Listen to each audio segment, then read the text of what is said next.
কাজ বিয়ে দেখতে দেখতে 8টা দিন কেটে গেল। তো আজকে আমাদের অষ্টমঙ্গলা আছে, তাই সকাল সকাল ঘুম থেকে উঠে পড়েছি। এখন যাবো ফ্রেশ হতে, ফ্রেশ হয়ে দেন রেডি হবো। আমি সঞ্জু তারপরে যাবো আমাদের বাড়িতে। আজকে ভীষণ খুশি, কারণ 8 দিন পর মায়ের সাথে দেখা হবে, মা বাবার সাথে।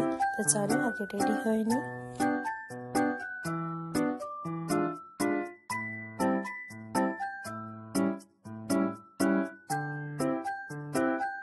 এখন আমরা বেরোচ্ছি আমার বাড়ি যাওয়ার জন্য। এই যে আমার ভাই আমাদের হাতে চলে এসেছে।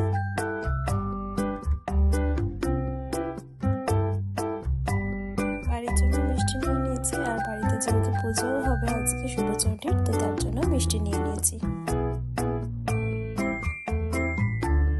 চলে এসেছি আমরা। ভাই আমাদেরকে দিয়ে এখন কলেজের জন্য বেরোবে, আর ওই যে বাবাও আসছে।